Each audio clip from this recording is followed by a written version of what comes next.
Hello, I'm Dr. Scott Wadier. And I'm Tommy Welling, and you're listening to the Fasting for Life podcast. This podcast is about using fasting as a tool to regain your health, achieve ultimate wellness, and live the life you truly deserve. Each episode is a short conversation on a single topic with immediate actionable steps. We cover everything from fat loss and health and wellness to the science of lifestyle design. We started Fasting for Life because of how fasting has transformed our lives, and we hope to share the tools that we have learned along the way.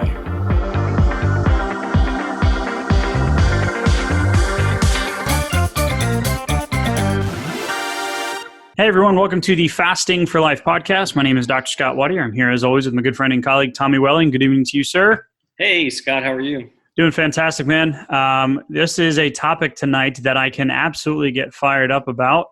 It is something that I partake in personally on date nights and holidays and special occasions. And it's something that a lot of people have asked us about, and we realize that we have actually not talked about it yet. Yeah. I also partake with discretion, and Of course. Yeah, we've gotten a lot of questions, and kind of surprised that it's taken us 30 episodes, 40 episodes, yeah, wherever we're at to address the topic. So, yeah. Shout out and appreciation for all you listeners. Really cool milestone that we just hit. We just hit 40,000 downloads to our podcast. I don't know what that means.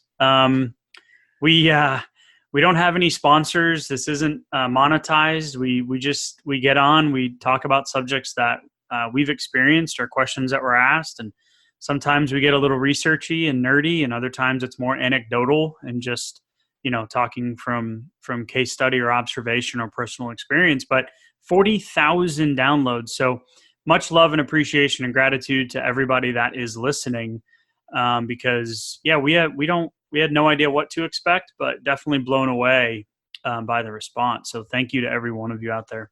Yeah, absolutely. It's been it's really cool, and it's great to hear the feedback and get the questions and hear the stories, and just some amazing stories out there too, and just letting people see the other side, because there's just so much misinformation and fear out there and things like that. Yeah, and just to people that have been through it, that are on the journey, that are going there with you, we want it to be conversational, and it's definitely been really cool. So much love and appreciation again. And tonight we're going to go over a topic that we realized, like we had mentioned, that we hadn't talked about in all of the months. And it came in through our free Fast Start Guide and mini masterclass. That if you guys have been listening to the podcast for a while, or if you're new, you go to our website, thefastingforlife.com. It's a free Fast Start Guide. It's 6 simple steps to put fasting into your day-to-day life starting today, along with a 6-video free course. It's about 20 minutes long and kind of walks you through all the steps. And Kimberly left us a message in the course relating to having a glass of wine with dinner, and is that allowed and is that okay? So tonight we're going to talk about alcohol and the physiological kind of component to it, but then also the nutritional component to it, the calorie component, and then how it can really fit into your day-to-day life. Because what we want is we want you to live life to the fullest, and your fasting plan to be a part of it, not the other way around. Yeah, we want the fasting to be to help you get to where you want to be, your goals, your health goals, but other goals in life as well. It should be part of it. Life should be at the center, and alcohol is going to come up, special occasions, social aspects, things like that. And so we want to empower you guys to know how to work it into your fasting plan, and how to make good choices with it as well. And I think her question was specifically with respect to a 1 meal a day type of plan. So we'll address that as well. Yep. So I'm comfortable with 1 day total water fast, then OMAD the other days, which is 1 meal a day. But I like an occasional glass of red wine with the OMADs on the days that she has dinner, especially on the weekends. Is that okay? And my answer is 100%. As long as we're talking about not the extremes, right? we're Mm-hmm. talking about, yeah, I mean, when we go on date night, my wife, I'll go out, have a couple of, maybe an IPA while we're waiting to get sat at the restaurant, and then maybe a glass of wine with dinner, on the golf course, or family outings, at the community pool. We'll, have a Truly or two, or a White Claw. Yeah, I admitted it. Don't comment, Tommy. I see you snickering. It's fine. I've seen you with them too. No, what's the saying? There ain't no laws when you're with the claws. Something Yeah, like that. right. I've seen some T-shirts. I like those Right, T-shirts. right. So just for a disclaimer, we're not talking about the extreme situations, but yeah, I mean, of course, we want to be able to live life and enjoy it. So holidays, weekends. I know, glass of red wine at night after a long day. There's some health benefits to it as well, and there's some research out there that shows it. We're not going to go into that detail tonight. But the question I thought was really cool to kind of give just an overview, Tommy, you and I were talking about, of the physiology of alcohol. So, what it does and how it relates to fasting for me was a big part, to the point where when I would go out to dinner, I wouldn't get a full meal and have alcohol because I would feel awful, Mm-hmm. because I had insulin resistance, which was not allowing me to lose the weight, keep it off, and see my metabolic numbers improve on my blood work. So, just relating to that feeling, alcohol has a physiological effect that really, depresses everything. Mm-hmm. Yeah, and I think what you just hit on there is the reason why a lot of people they feel terrible the next day. They kind of have this hangover cycle, and it may start back in college or during the younger days, but it can travel into 20s and 30s and 40s and beyond that too, where you're drinking and maybe moderate or maybe even heavy, along with some heavier eating as well, and then you're just waking up the next day just feeling just completely awful, and then kind of jumping right back into the cycle and making matters worse by going, well, I really just want to feel better. What do I need to eat now to feel better? Trying to stay on some sort of eating, meal schedule, and really just makes matters worse because your stomach's already not feeling great, and then you're weighed down by all the insulin and as well as the alcohol, undigested food, and then you just bring more things on top of that. And while like you said, all of the cells in the body are already, having been slowed down by all of the alcohol, it's a depressant and it's working on the liver, the stomach, just the brain, everywhere in the body, slowing it down. So we're just going to give some, like you just did, Tommy, there is just some basic overview of things that we've seen and experienced and things we've seen in our clients is, the insulin resistance directly relates to the body having to process that, which can lead to, cytokine creation, which starts the inflammatory pathway, and it can also promote the insulin resistance or that clogging of that phase 2 liver. For me, I would always wake up between 2 and 3 o'clock in the morning. And, I would just be awake. My body would be like, yep, I'm awake. And that typically means liver, or detox at that time of day, if you're looking at the more wellness and holistic side of things. So, it definitely can have an effect on your sleep cycle, which, if you have insulin resistance, the importance of sleep is crucial. If you want the fastest way to lose weight without spending $1 other than putting fasting into your life is, get 8 hours of sleep a night and stay hydrated, and you will lose weight. Because sleep is so important. Yeah, it's because it's so important on that cortisol and circadian rhythm and balancing everything out. But it also, high levels of cortisol over long periods of time will mimic the same effects on the body as insulin resistance. So alcohol does have an effect on that too. Alcohol sleep after having alcohol is not as restful, and that's been proven. And then there's always the last piece, of alcohol in related to food. If you're not really strict with your plan, or if you're not focused on the plan or really have a plan, I know the inhibition of eating things you normally don't eat and snacking goes, just increases. Right, because one of the big things that we know about alcohol is that it lowers our inhibitions. Right, it's working on the prefrontal cortex, kind of our executive powers in our brain. What gives us all our rules and our self-governing. So it's bringing those activities down. And so, that plays right along into, whatever meal plan or diet or whatever else that you're following, or your fasting window.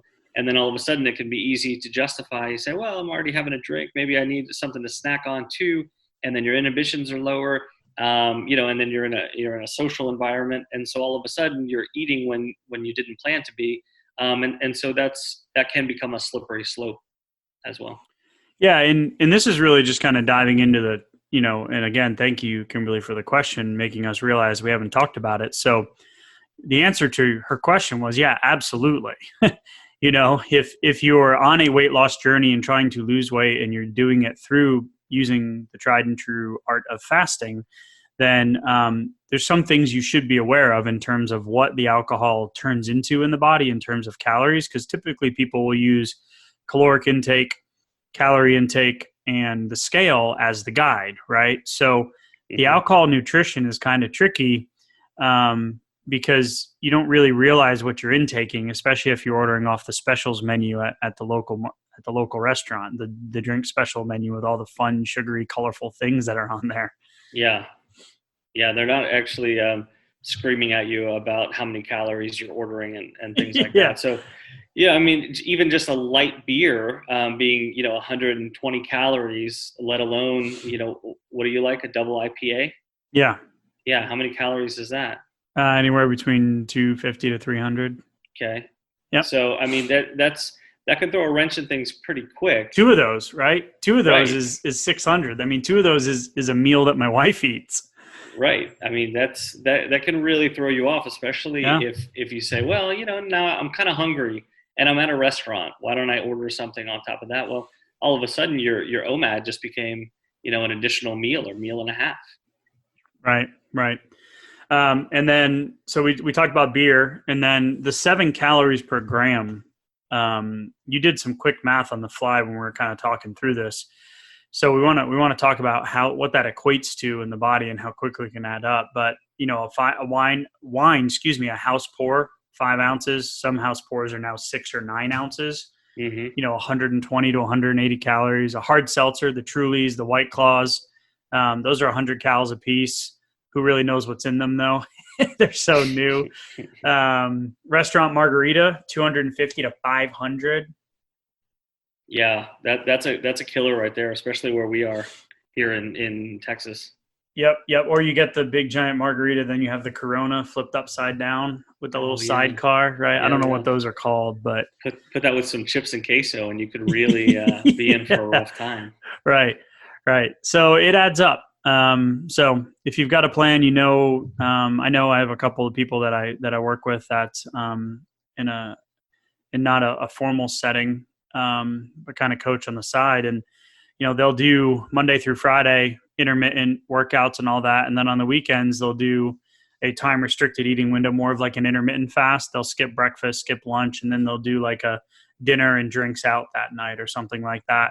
Mm-hmm. And here's the catch-all is, if you're getting the results, then it's fine. But if you're not, and you're doing more than the 1 glass with dinner, or it's more prevalent, or more, it's causing you to have the inhibition go down and you're eating more snacky foods and you have less willpower, then it might be something you want to try to limit to, having and looking forward to it in your schedule rather than just kind of having it come up on a whim.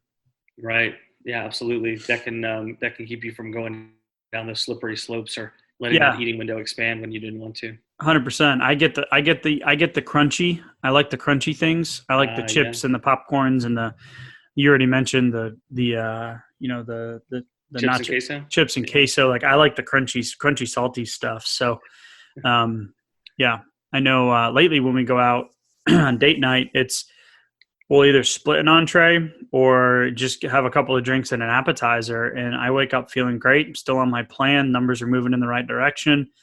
I don't see those big fluctuations. So it's definitely been a learning experience, but it makes sense when you start looking at it.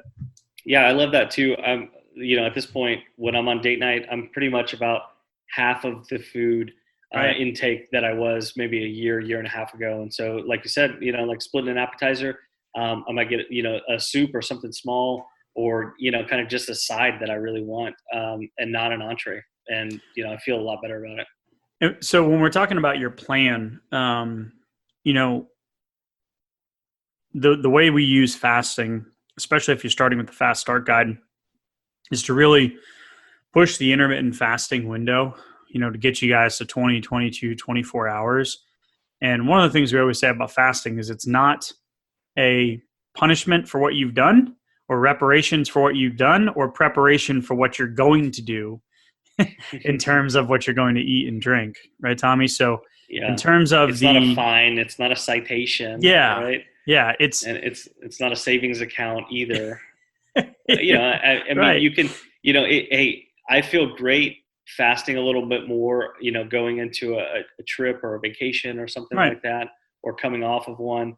But at the same time, it psychologically, it should not be a punishment or a prepayment. Yep. So the eating windows in your plan. So, drink swaps, calorie offset, we talked about insulin and how you feel the next day. If you have gone out and there's been an event and then the next morning you wake up and you crave that breakfast, right? You get the stack of pancakes and the juice and whatnot. And then that turns into the late lunch. And then that turns into I'm tired. Let's just order out for dinner. Next thing you know, you're back on your plan on Monday going, what in the heck just happened? And you actually have undone all of the great work that you did earlier this week. So really the mastery of it comes into sticking to your windows. And like you just mentioned, kind of planning going in and coming out of an event or a holiday, vacation, ceremony, whatever it is that is where the alcohol is going to be a part of the plan. Or just like she said, just on the weekends, likes to relax with a glass of wine and dinner. Like perfect. Yeah, perfect. And we've had a few people that have sent us messages, or we did plans for, and they talked about maybe like a 4 or 5 p.m. dinner with maybe a 7 or 8 p.m. glass of wine. And so what we would encourage them to do was bring the two closer together, so that you don't really feel like you have these two bigger intake windows, because those can lead to more intake and ingestion than you'd like. So your 4 or 5 p.m. dinner can become longer because you're looking forward to this drink 3 or 4 hours later, and then all of a sudden when you have that drink, maybe you're feeling a little snacky at that point too, and all of a sudden you've had a whole lot more calories than you originally planned on. So bring the two closer together. Yep. I like it. And then the drink swaps thing too is good. We talked about a couple where you could, the IPA, the heavier beer compared to a light beer, compared to 100-calorie. I don't know. Are they malt beverages, or am I going back to the days of like Mike's Hard Lemonade? What are like the Trulies? They're hard seltzers. There you go. Yeah. Yep. If you're doing, a margarita, you can ask for a skinny margarita. If you typically do something with soda, you can ask for soda water, or stay away from the sugary add-ins and things like that. Because if you are going to have a couple of drinks, then it adds up a lot quicker. But there are opportunities out there to kind of swap those things out too. Yeah, absolutely. Cool. One action step for the topic of alcohol and fasting. One thing I will mention before we get to the action step is, yes, alcohol breaks a fast. We've gotten this question. Anything outside of water, black coffee, tea, any kind of, creamers, breakfast, we have an episode on creamers and like those little keto packets and mocha packets and, electrolyte drinks and boost drinks and all those things. Typically we just say if it's on a fasting day, stay away from it and stick to the water, carbonated waters, and then the black coffee and unsweetened tea. Mm-hmm. Keep it simple. So for your action step for this, I'm going to encourage you to look at the alcohol that you do consume, and then find 1 or 2 spots where you can make a better choice. You can optimize. So if it's outside of your eating window, bring it closer in. Or if there's a certain drink that you have that's particularly high calorie that you enjoy, find a way to just have a little less of it. Or make a smart change to it. Make it a skinny, like you said, or something along those lines. Make a couple of swaps. Perfect. Awesome. So, Tommy, I think we'll wrap up tonight. If you guys are new to the podcast, go ahead and check out our website, thefastingforlife.com. There's the free Fast Start Guide, the free mini masterclass. Give us a shout out. We love the questions. We're going to continue to compile those, put them into Q&As. We've done some Q&A episodes in the past, got a lot of good response. So much love and appreciation for breaking the 40,000 mark again to each and every one of you. And Tommy, next time we go out, first round's on me. All right. Cool. Looking forward to it. Thank you, sir. Have a good night. All right, you too. Bye. So, you've heard today's episode, and you may be wondering, where do I start? Head on over to thefastingforlife.com and sign up for our newsletter, where you'll receive fasting tips and strategies to maximize results and fit fasting into your day-to-day life. While you're there, download your free Fast Start Guide to get started today. Don't forget to subscribe on iTunes, Spotify, or wherever you get your podcasts. Make sure to leave us a 5-star review, and we'll be back next week with another episode of Fasting for Life.